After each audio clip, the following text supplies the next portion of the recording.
Welcome to C3 TV, and this program is about environmental concerns. And today we're looking at pesticides and the Orleans initiative to reduce the use of pesticides through a home rule petition. And with us is Michael Herman, who is a member of the Select Board of Orleans, and Laura Kelly, who is a local organic landscaper who has been working on Cape Cod for 30 years. So tell us, first of all, what does it mean by home rule and how does that figure into the use of pesticides? Sure. Well, thank you, Rebecca, for having us. You're welcome. A home rule petition is where an individual town or municipality requests from the state the ability to make its own rules or bylaws in the town that might be different than a state preemptive law. The process is we come up with our home rule petition, we advocate, we bring it to town meeting, and the town votes. And if they vote positively, which they have in the past on a lot of different home rule petitions, it goes to the state where our state representatives, both our Representative Peake and Senator Sear, will take the home rule petition, turn it into a bill, and then it be placed in a committee. Our previous home rule petition recently we did was for fertilizer. And the fertilizer home rule petition is now a Bill H-874 at the state, and it's in the Joint Committee of Environment and Natural Resources. Well, they will deliberate, reach back out to the select board of the town, ask questions, change parts of it, language, whatever it is to achieve the end goal. It will then go to the House for passage and the Senate for passage, and then finally it's signed by the governor. And then it comes back to Orleans as a bylaw. So you've got to have a lot of stick-to-itness. You do, and the process can take up to 2 years once it's passed at the town level.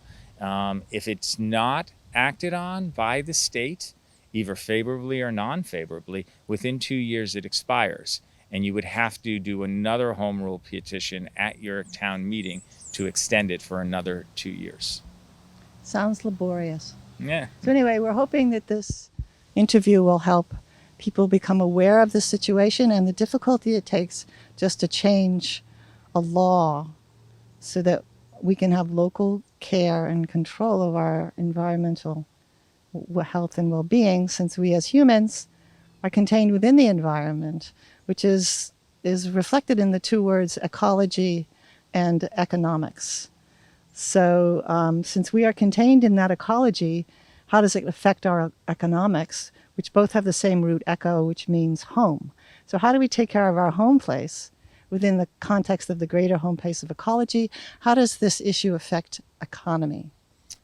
Specifically to economy, I look at this issue both kind of equally in three parts, if you will.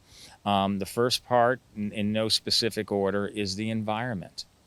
The second part, the health of the environment. The second part is the health of our residents and our citizens. And the third part is our economy. And what I mean by how it's related to the economy is, I think everybody knows in Cape Cod, we are surrounded by water. We are, in essence, a sandbar, an island sandbar, and that we're dependent on our water. We relate everything we do to our waters. People come here due to our waters. They wait for hours and hours to get over those bridges on hot summer days, hot summer weekends, to come down to Cape Cod. We have amazing businesses in Cape Cod, restaurants, shops, etc. But to be frank, people come here first and foremost for our nature and our waters, whether they're swimming in them, whether they're recreating, boating, sailing, kayaking, surfing, lying on our beaches, again, kayaking in our ponds, whatever it may be.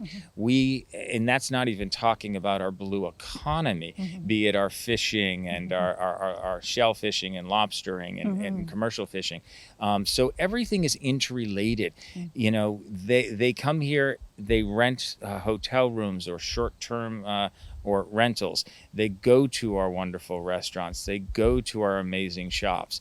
But it's all based on the waters. And the economy of the future is really, people will travel to the places that are pristine and clean. Yeah. And if we can't keep our waters clean by really kind of reducing the negative inputs, if you want to phrase it that way. By far, there's multiple negative inputs. Pesticide is one of them.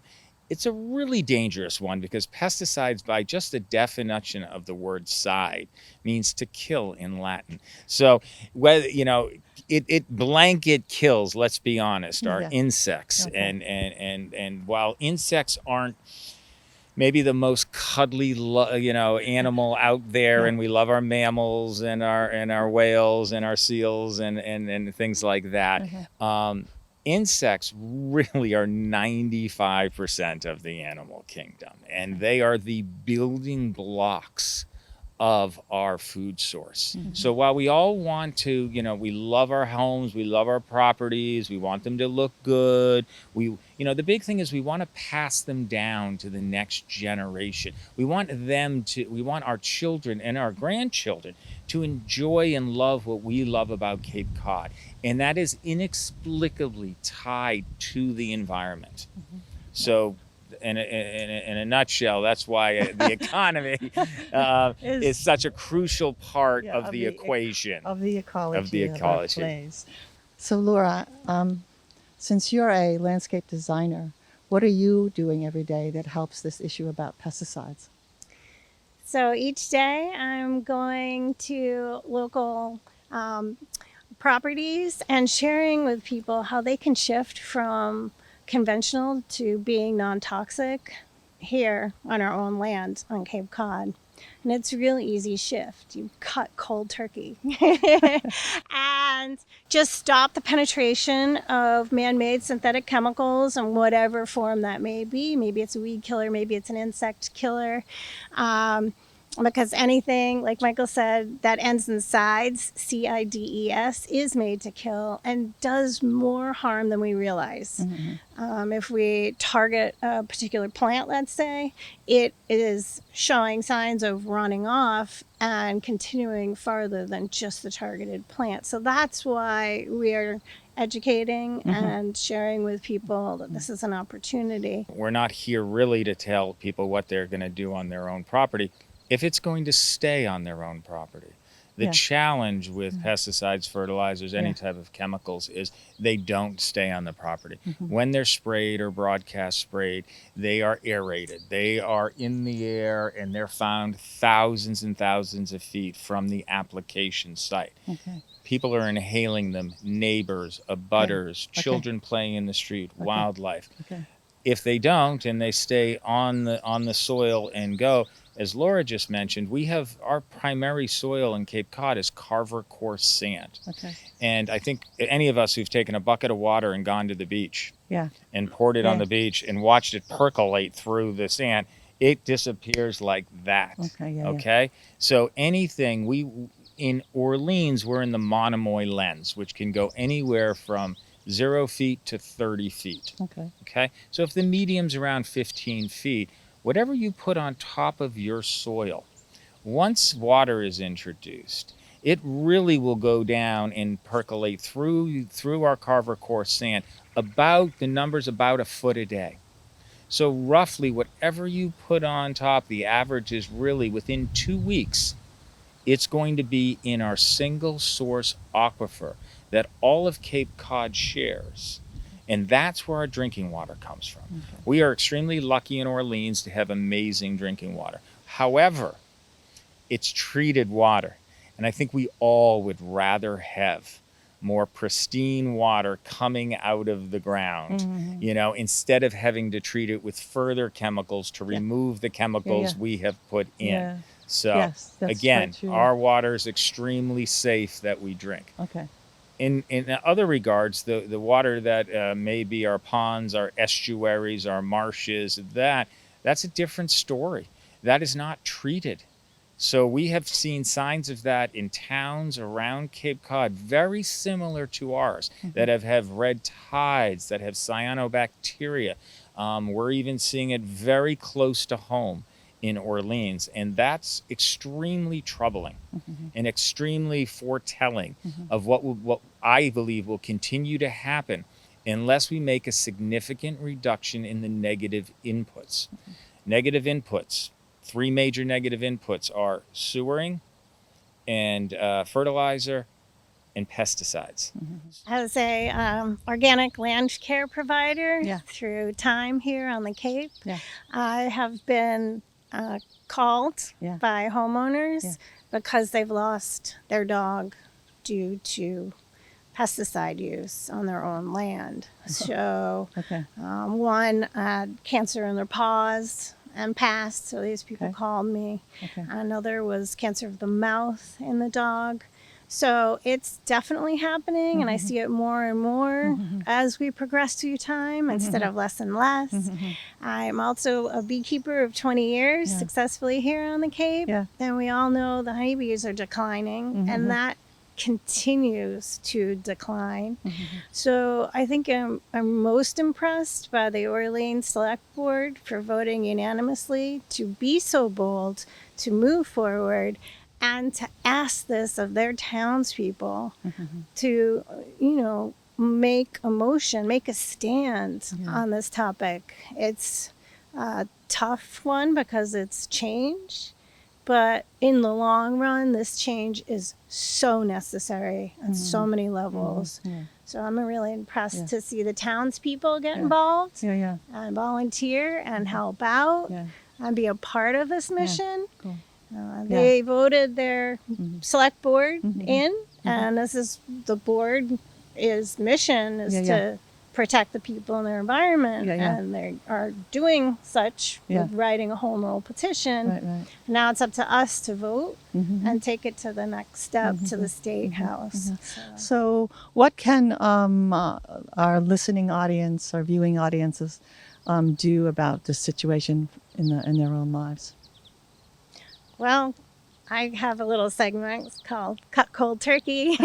Just stop. It's not necessary. It is unnatural. It's a man-made synthetic, probably only about 50 to some odd years old. And this is new to the natural environment. Grass doesn't need it, and we think it does because we're used to these programs. Yeah, yeah. And we were told to, and Yeah, the yeah. neighbor does it. But trust me, if you add a little clover seeds to your lawn in the fall or the spring when it's raining, it's a natural nitrogen fixator, so it's going to feed all of that around it. And so there's so many already out there established businesses and garden centers with natural solutions to one's problems that we just need to get out and start asking the right questions and trying. It's not going to hurt if it's all natural, but for something that is man-made synthetic, it will do more harm than we realize. We really see this as a global issue. It's Okay. really been out there ever yeah. since. We're just picking up the torch Yeah, yeah. and carrying on for so many amazing environmentalists Yeah. and people who cared about our community and other communities around the world. Yeah. I always think of one of the key players was Rachel Carlson Yeah, yeah. in the 1960s with Silent Spring. That's right. And unfortunately, she never got to see the fruits of her labor yeah. come to fruition. But we're just in a small way trying to carry the torch a little bit further in Orleans, Yeah. get it passed here, get a home rule petition up at the state. We're continuing to build awareness all over the Cape. We would love it if this is an issue that the Cape Cod Commission, the Assembly of Yes. Delegates, would take Yeah. up with our state representatives. Yes, yes. And Cape Cod is so water centric. It's really crucial to us, but this Yeah. affects everybody in the state. And we're not out to tell landscapers they can't keep working. What we're trying to do is have everybody shift in the way that they care for land. So using non-toxic remedies, science has discovered that mosquitoes don't like peppermint. So if you smell like peppermint or your property smells like peppermint, it just deters them. They'll go away. You know, the bees will still come and forage. So it's not harming anything, but there's a way to work with nature instead of just siding it. I call it CIDES, just killing it, Killing you it, know? yeah. And so that's what we're asking is for everybody to shift habits, purchase differently, whether you're a homeowner, whether you're a business, whether you're a town, you know, resident or even a visitor. You know, this is where we're at, and we'd like to come together as a community and make it happen, you know, actually do it. And I don't think it's hard because it's already available. Well, thank you so much for your healing of our environment and the comprehensive task that you've taken on. It's up to you. It's up to and you. you can do this. Anyway, thank Come you join so the much. club. Thank you so much from C3 TV and Environmental Concerns. I work on a certified organic farm in the town of Orleans, and there is evidence that without fertilizer and pesticides, we can still grow amazing produce for people. And with your help, you can stop the use, reduce the use of pesticides in the town of Orleans to help my generation and other generations live on Cape Cod. Hello. Would you like to help reduce pesticides? Then please sign our petition. Go to change.org and type in Orleans pesticide reduction. Your signature matters and can make a real difference. In the fall, we will be taking this to the Massachusetts State House. Thank you very much. We have a informational, educational booth at the Orleans Farmers Market on Saturday mornings. If anybody wants any more information, wants to learn more, please come on by. Also on our website, we have contact information that if you do have concerns or would like to reach out to us, the information is there.